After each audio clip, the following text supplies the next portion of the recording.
Hi friends, मैं हूँ पूनम और आप हैं सिल्वर लाइनिंग्स पे। So welcome. एंड आज का हमारा टॉपिक है वोक्स कैलामेंटिस। वोक्स कैलामेंटिस गावर का लिखा हुआ एक पॉम है और ये एक लॉन्ग पॉम है और अपने ज़माने में बहुत फेमस था और इसमें पीजेंट्स रिवॉल्ट का जिक्र है।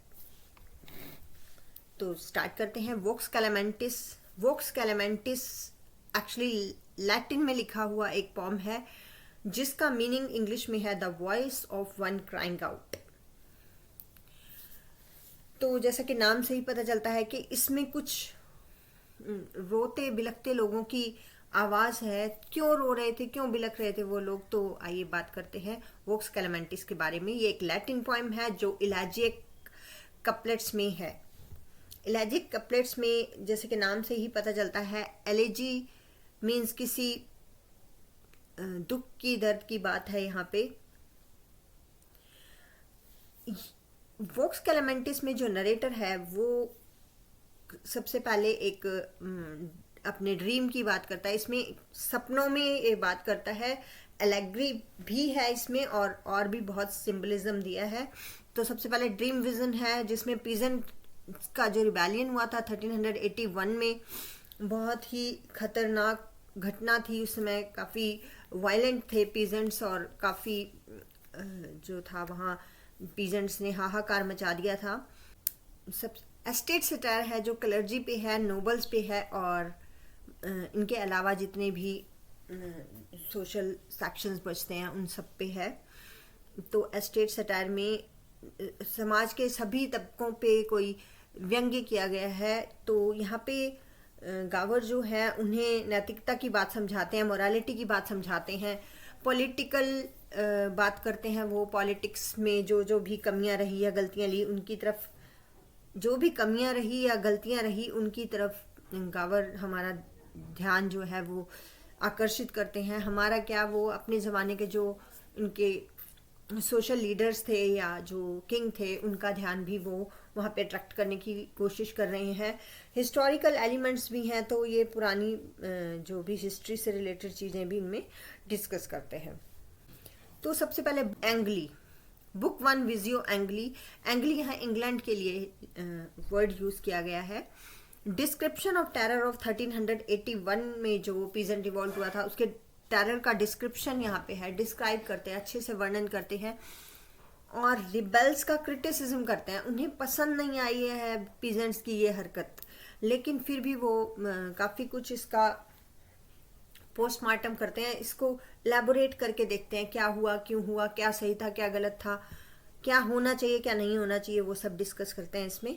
गावर एक्चुअली इस फॉर्म में इस तरीके से प्रेजेंटेशन करते हैं कि जैसे अभी पीजेंट्स रिबेलियन अभी हुआ नहीं है बट अभी आगे भविष्य में होगा, ऐसा उनको विजन हुआ है। ऐसा भगवान ने उनको एक भविष्य का सीन दिखाया है सपने में, तो ऐसा यहाँ पे दर्शाते हैं। Gower recalls the events of revolts as the form of personal nightmare. तो वो एक पर्सनल की, जैसे उन्हें खुद को सपना आया है या उनके नरेटर को सपना आया है कि बहुत बुरा सपना आया है कि ऐसा खून खराबा होने वाला है। तो इन्होंने, इनकी जो बुक वन है उसको हम 3 पार्ट्स में डिवाइड करके उसका समरी बता सकते हैं। तो सबसे पहला है इनका बीस्ट विजन। 3 तरह की बातें बुक वन में करते हैं ये। सबसे पहले बीस्ट विजन है। बीस्ट विजन में ये बात करते हैं कि जो सभी पीजेंट्स हैं वो बहुत ही खतरनाक एनिमल्स में चेंज हो गए हैं और पहले वो डोमेस्टिक एनिमल्स थे और वो डोमेस्टिक एनिमल्स में वो मुर्गी, फ्रॉग्स, कुत्ते, घोड़े, इन सब की बात करते हैं। तो वो देखते हैं कि जो सुअर हैं वो जंगली सुअर में बदल गए हैं और जो कुत्ते हैं वो भेड़िए बन गए हैं। तो इस तरीके से वो डिस्क्राइब करते हैं अलग अलग, और बहुत चीख पुकार मची हुई है और वो जानवर पूरे जितने भी सिटीजन हैं उन सबको बहुत परेशान कर रहे हैं, उन्हें डरा रहे हैं। कोई किसी जानवर के मुंह से आग निकल रही है, तो इस तरह का दृश्य वो दिखाते हैं खून खराबे वाला। तो ये बीस्ट विजन है। तो बीस्ट दूसरा है ट्रॉय विजन। ट्रॉय विजन में वो बताते हैं कि जैसे ग्रीक और ट्रॉय का जो आपस में युद्ध हुआ था, वैसे ही ये कहते हैं कि जो ब्रिटेन है वो भी एक तरह से न्यू ट्रॉय बन गया है। और बिल्कुल जैसे ट्रॉय का कुछ भी नामो निशान नहीं बचा था, उसी तरीके से ब्रिटेन का हाल होने वाला है, वही हाल ब्रिटेन का होने वाला है या हो गया है। शिप विजन में वो एक शिप दिखाते हैं जिसको राजा चला रहे हैं और बाकी के लोग भी उसमें बैठे हैं। तो आगे हम इसकी विस्तार से थोड़ा चर्चा करेंगे।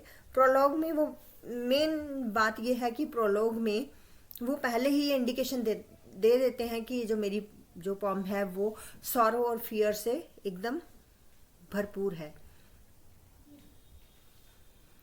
तो चैप्टर 1 जो है वो शुरू होता है तो बहुत ही सुंदर डिस्क्रिप्शन से शुरू होता है। स्प्रिंग डे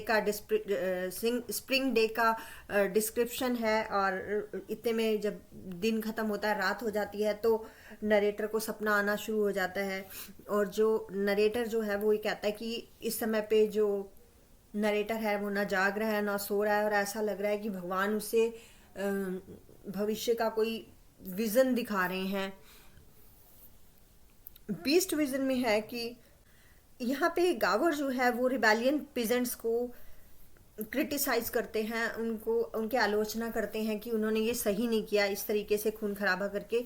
लेकिन वो ऐसा क्रिटिसिज्म सिर्फ रिबेलियन पीजेंट्स का ही करते हैं। जो लोग रिबेलियन नहीं थे, जो कॉमन पीपल थे, उनका क्रिटिसिज्म वो नहीं करते। वो सिर्फ रिबेलियन पीजेंट जो पार्टिसिपेट कर रहे थे उसमें, उनका ही करते हैं।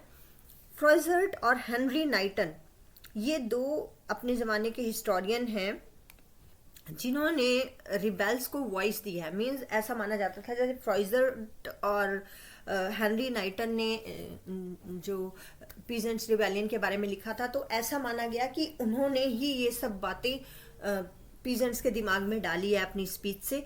तो गावर जो हैं वो ऐसा बिल्कुल भी नहीं करते हैं।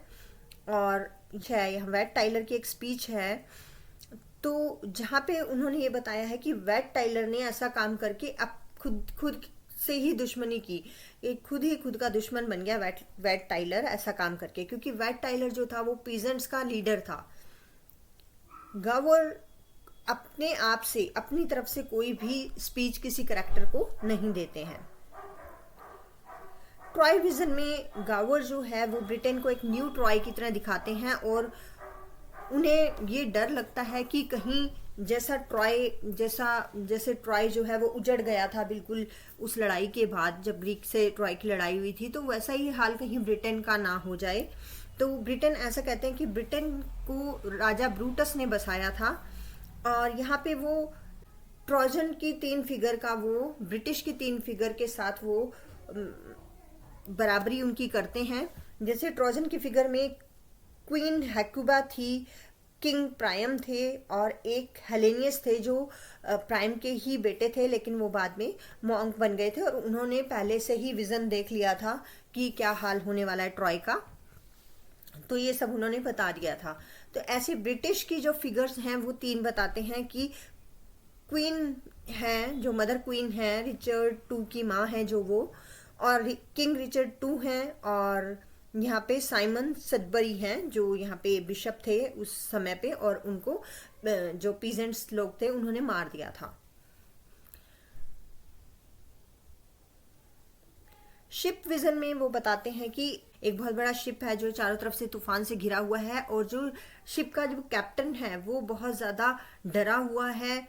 जो ड्रीमर है और नरेटर है जो वो एक इतने में ओल्ड मैन से मिलता है और ओल्ड मैन जो है वो बहुत ही निराशाजनक विचार रखता है उस समय के लॉलेस और क्वेलसम ब्रिटेन में। ऐसा ब्रिटेन जिसमें झगड़े फसाद हो रहे हैं, जिसमें कोई नियम कानून नहीं है, अराजकता फैल गई है, पूरा केओस हो चुका है। जो नरेटर है वो बता रहा है कि एडवर्ड 3 और उसका बेटा वो शिप को चला रहे हैं।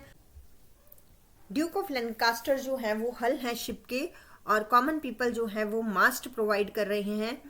ये विजन, इसके बाद एक क्रिश्चियन प्रेयर आती है। इस विजन के बाद एक क्रिश्चियन प्रेयर है जिसमें मदर मैरी से प्रेयर की गई है और अपना काम उनको करना चाहिए था, अगर वो पीजेंट है तो उन्हें अपना काम करना चाहिए था। ये सब जो रिबेल करना इन लोगों का काम नहीं है, तो ये सब उन्हें नहीं करना चाहिए था।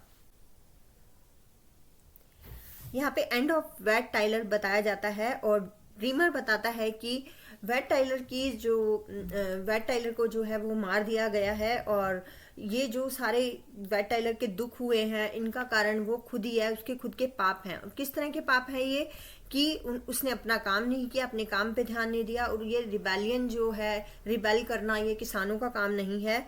किसान या जो भी काम करने वाले लोग हैं उनका काम है वो अपने काम करें और खुश रहें, और इस तरह खून खराबा ना करें और नियम कानून ना तोड़ें, क्योंकि ये सब पाप है।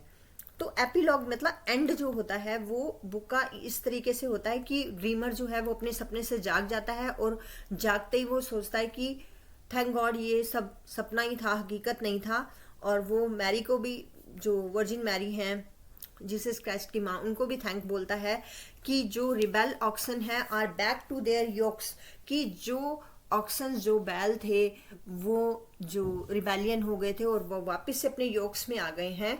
योक्स इन द सेंस कि जो बैल होते हैं उनकी गर्दन पे रख के उनको चलाया जाता है ना। बुक 2 स्टार्ट होती है कि जो गावर हैव डिटेल से बताते हैं कि जो भी उस दिन की प्रॉब्लम्स हैं, जो भी उनके समय की प्रॉब्लम है, वो सारे पापों का परिणाम है।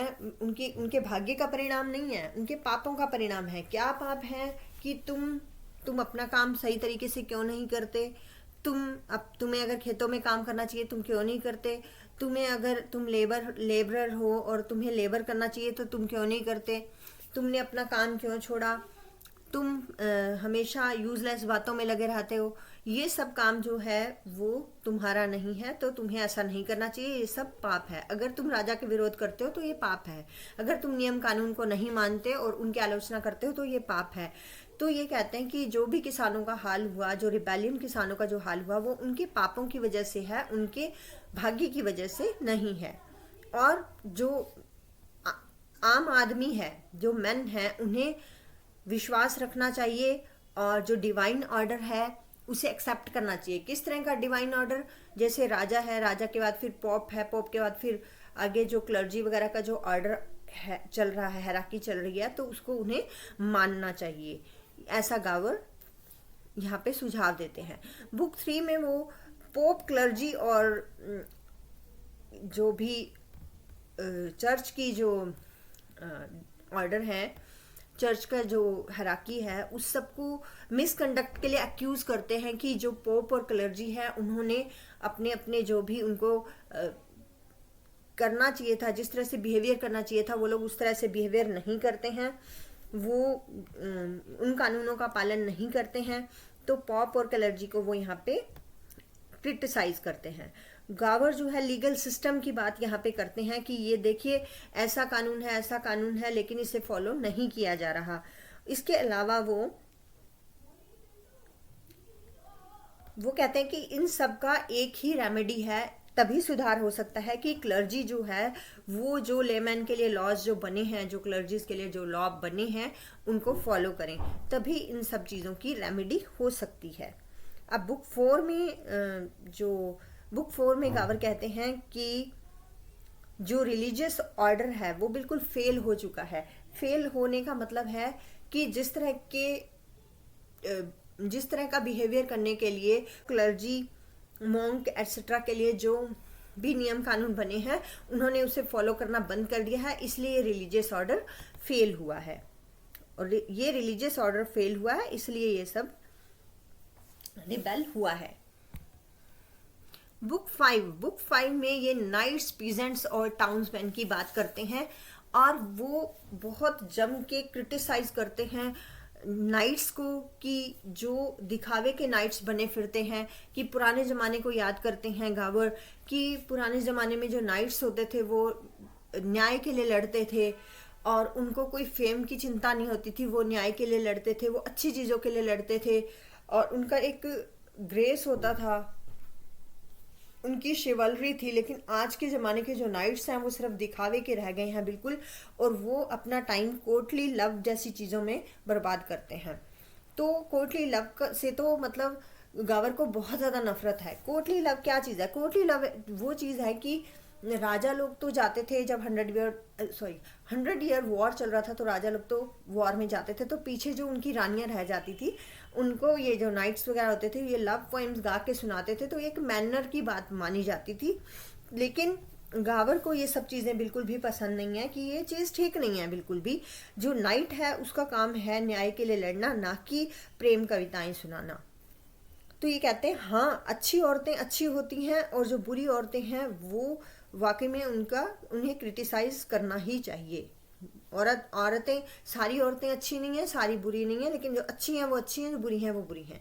और वर्कर्स जो हैं उन्हें क्रिटिसाइज करते हैं कि भाई तुम अपना काम छोड़ के बैठ गए, तुमने अपने काम की प्लेग की वजह से अगर तुम्हारी पॉपुलेशन कम रह गई है, तो जो कम रह गए उन्होंने अपने लेबर के प्राइसेस बढ़ा दिए, तो ये गलत चीज है।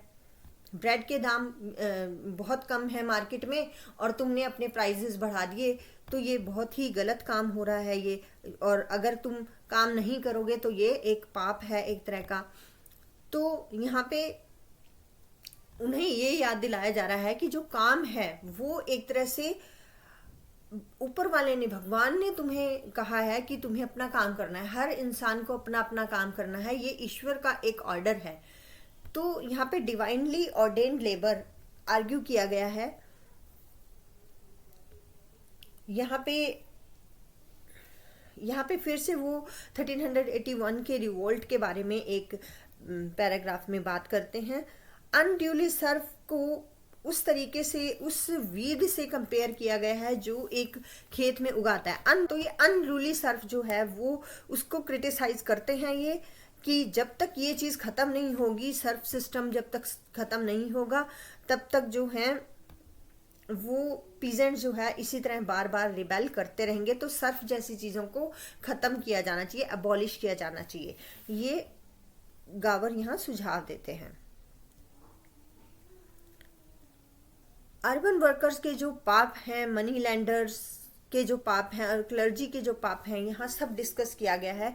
गावर सबके बारे में बात करते हैं, किसी को भी नहीं छोड़ रहे हैं ये।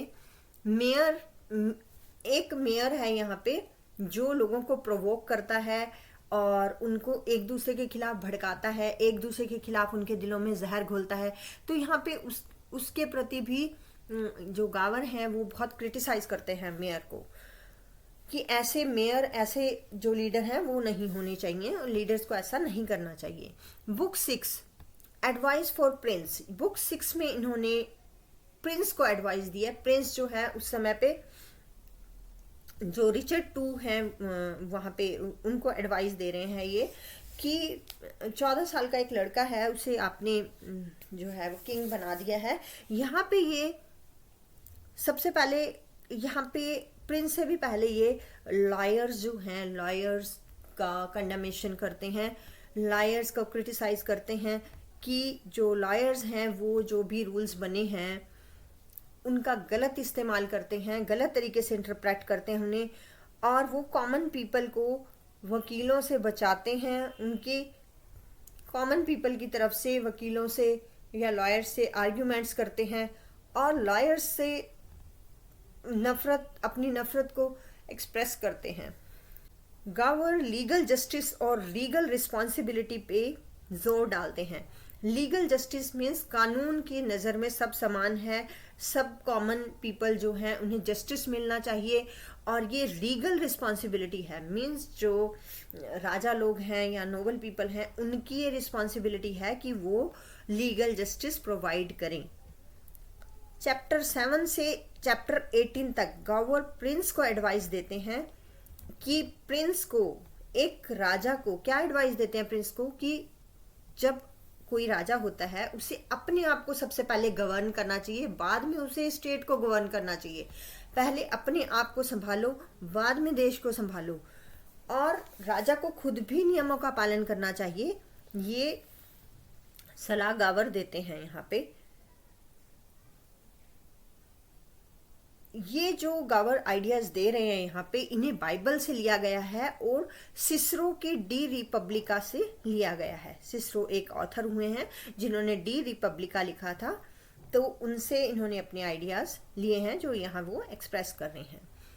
यहाँ पे एक और बात को क्रिटिसाइज करते हैं गावर की जो राजा है उस समय पे, क्योंकि 13-14 साल के थे रिचर्ड टू, जब उन्होंने वेट टाइलर का खात्मा करवाया, मार काट हुई, किसान भी मरे, और राजा ने जब वेट टाइलर को एकदम सिर धड़ से अलग कर दिया गया, उनकी आंखों के सामने उनके असिस्टेंट्स जो थे उन्होंने पहले तो बात करने के लिए बुलाया, जो रिबेलियन पीजेंट्स थे उनके लीडर को बात करने के लिए बुलाया, और फिर उसके बाद उनके ही नेता का धोखे से सिर धड़ से अलग कर दिया अचानक से एक 14 साल के राजा के सामने, जो बॉय किंग जिसे गावर कहते हैं, बॉय किंग है।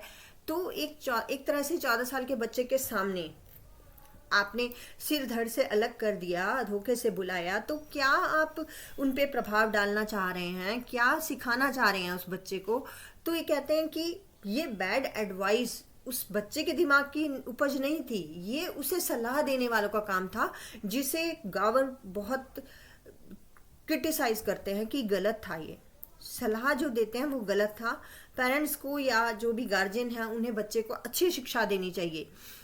और यहाँ पे यहीं पे वो रिचर्ड टू के फादर ब्लैक प्रिंस का कि जो फॉरेन एक्सप्लॉयर्स हैं कि किस तरह उन्होंने इंग्लैंड को जीत दिलाई, और किस तरह उन्होंने घर पे कभी युद्ध नहीं किया, घर पे उन्होंने शांति बनाए रखने के लिए क्या क्या किया, वो सब बातों की काफी प्रशंसा करते हैं कि राजा का सबसे बेस्ट वेपन होता है प्यार, लव। उसे प्यार से अपनी प्रजा का पालन करना चाहिए, प्यार से अपने सब्जेक्ट्स को डील करना चाहिए, और हर चीज का एक वक्त होता है। ये नहीं कि आप घर में भी वॉर कर रहे हो और बाहर जाके भी वॉर कर रहे हो, नहीं। वॉर की जगह वॉर का समय होता है तो वॉर करो, और जब पीस का टाइम है तो पीस, जब बात करने के लिए, पीस के लिए, शांति के लिए बुलाया था तो शांति की बात होनी चाहिए थी। यूं कत्लेआम मचाना ठीक नहीं है। जो बॉय किंग है उसको गावर कहते हैं कि इसकी कोई गलती नहीं है, ये ब्लेमलेस है, ये इसका किंगडम की प्रॉब्लम्स के कोई लेना देना नहीं है। किंगडम की जो प्रॉब्लम्स है उससे बॉय किंग का कोई लेना देना नहीं है। लेकिन वो कहते हैं कि जो किंग है उसको एक ही वो बात के लिए अक्यूज करते हैं कि उन्होंने जो कानून है उसको किंग ने गलत तरीके से अप्लाई किया है, इस चीज की वो क्रिटिसिज्म करते हैं।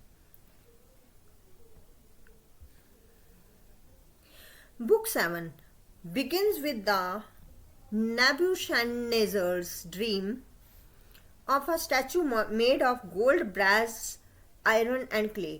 ये नेबूशडनेजर एक राजा हैं जिन्होंने एक सपना देखा जिसमें उन्होंने एक स्टैचू देखा जिसमें सबसे ऊपर का जो सिर था वो गोल्ड का बना हुआ था, उसके बाद ब्रास का था, फिर आयरन का था, फिर क्ले का था।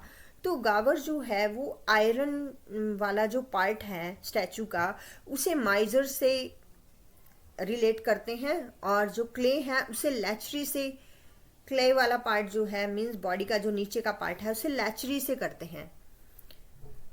लैचरी का मतलब होता है इंडल्ज इन सेक्सुअल थिंग्स, और माइजर्स होते हैं यहाँ पे कि जो बहुत ही गरीब हैं, जो पैसा खर्च नहीं कर सकते। वैसे तो माइजर बहुत कंजूस लोगों को कहा जाता है। तो यहाँ पे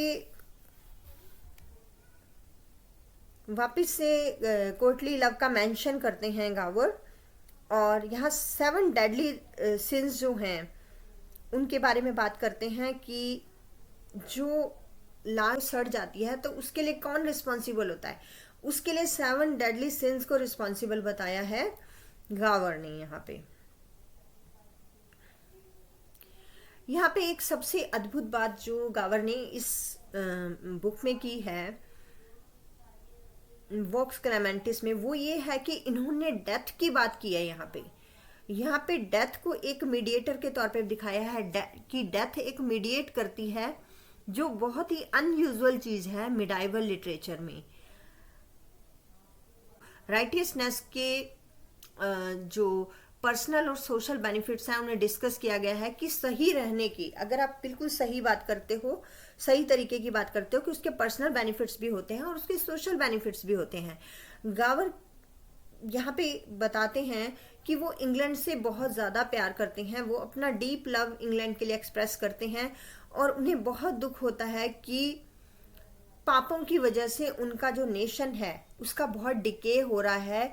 उसी के लोग, इंग्लैंड के ही लोगों के पापों की वजह से उसका डिके हो रहा है कि इंग्लैंड में ना तो राजा ठीक ढंग से काम कर पा रहे हैं, ना कानून का पालन कर पा रहे हैं, ना तो नाइट लोग ढंग से नियम कानून को मान रहे हैं, ना तो लॉयर्स ढंग से जो लॉ है उसे फॉलो कर रहे हैं, ना क्लर्जी फॉलो कर रहे हैं। तो इस तरह से वो सबको मिलके जो एक नेशन बनता है, तो ये सभी लोग पाप कर रहे हैं और इसके फलस्वरूप ही जो उनका नेशन है उसका डिके हो रहा है। गावर बहुत ज़्यादा माफ़ी मांगते हैं कि मुझे दुख है कि मैं इस तरह से क्रिटिसाइज कर रहा हूँ, लेकिन ये बातें जो हैं वो, क्योंकि मैं इंग्लैंड से बहुत प्यार करता हूँ इसलिए मैं ये बातें कर रहा हूँ। तो इस बुक के जो कंटेंट्स हैं वो वॉइस ऑफ द पीपल हैं रादर देन ऑथर्स आइडियाज। कहते हैं वॉइस ऑफ द पीपल है, या मैं अपनी तरफ से बात नहीं कर रहा हूँ, ये तो वो बातें हैं जो लोगों की आवाज है। In the revised version of Vox Clamantis and Cronica Tripartita में गावर ने अपने अलग अलग पिक्चर्स दिए हैं,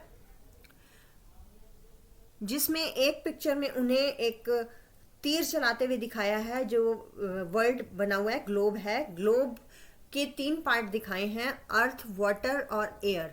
उनकी तरफ उन्होंने तीर तान रखा है, तीर चला रहे हैं उसकी तरफ वो। तो ऐसा पिक्चर है। और एक और पिक्चर में जो गावर, इस पिक्चर में 2 एंजल्स ने गावर के आर्म्स को 2 तरफ से पकड़ा हुआ है और नीचे गावर का कॉफिन है जिसे एक कपड़े से ढका हुआ है। क्रोनिका टर्पटिटा एक बहुत लॉन्ग पोएम थी, 8000 लाइन्स की, तो 3 बुक्स में थी ये पोएम। और इसका जो फर्स्ट पार्ट है ये डील करता है, यहाँ पे हिस्टोरिकल फिगर्स को अलग अलग बर्ड्स और एनिमल्स के नेम से दिखाया गया है। और जो किंग का जो ग्रुप है, उनकी किंग्स पार्टी जो है वो, उसे इन्होंने उसमें ग्रीडी और ट्रेचरस कहा है, मीन्स लालची और धोखेबाज कहा है। और सेकंड पार्ट जो इसका डील करता है वो है उस इवेंट के साथ जब रिचर्ड 2 ने अपना रिवेंज ले लिया था 1397 में। और थर्ड पार्ट जो है उसमें हेनरी 4 जब रिचर्ड 2 को हटा के राजा बन जाते हैं उसके बारे में इन्होंने बात की है। सिर्फ जो तीसरा वाला पार्ट है ना, उसमें गावर कोई भी एलेगरी यूज नहीं करते हैं और डायरेक्ट ही चीजों को प्रेजेंट कर देते हैं। मीन्स जब हेनरी 4 राजा बन गए तो गावर ने किसी भी एलेगरी को यूज नहीं किया और चीजों को डायरेक्ट ही बोल दिया जो भी उन्हें बोलना था। और जबकि जब तक रिचर्ड 2 रहे हैं किंग, तब तक उन्होंने एलेगरी में ही बात की है। Chaucer praises Gower in Troilus and Criseyde. Chaucer जो है वो ट्रायलस एंड क्रिसीड में गावर को मोरल गावर कहकर बुलाते हैं। O moral Gower, this book I direct to the philosophical Strode. जो स्ट्रोड हैं वो एक और इस जमाने के ही राइटर हैं, एक शायद स्कूलमैन है ये। टू वाउशेंस of the need is to correct of your benignities and zeals good. तो यहाँ पे ये गावर की काफ़ी तारीफ करते हैं चॉसर, तो ये भी एक याद रखने वाली बात है। क्रोनिका ट्रिपर्टिटा ये एक लैटिन पोम है जो गावर ने ऐड की थी बाद में, वोक्स कैलेमेंटिस के बाद में। ये 3 पार्ट्स में है और डिफरेंट हिस्टोरिकल इवेंट से डील करती है। फर्स्ट पार्ट में जो कैरेक्टर्स हैं उन्हें एलिगोरिकली प्रेजेंट किया जाता है एनिमल्स और बर्ड्स के रूप में। दूसरा पार्ट है वहां पे रिचर्ड 2 अपना रिवेंज लेते हैं। और तीसरे पार्ट में हेनरी 4 जो है वो रिचर्ड को हटा के राजा बन जाते हैं। इस पोएम के लिए चॉसर गावर को मॉरल गावर कहकर बुलाते हैं। C.S. लेविस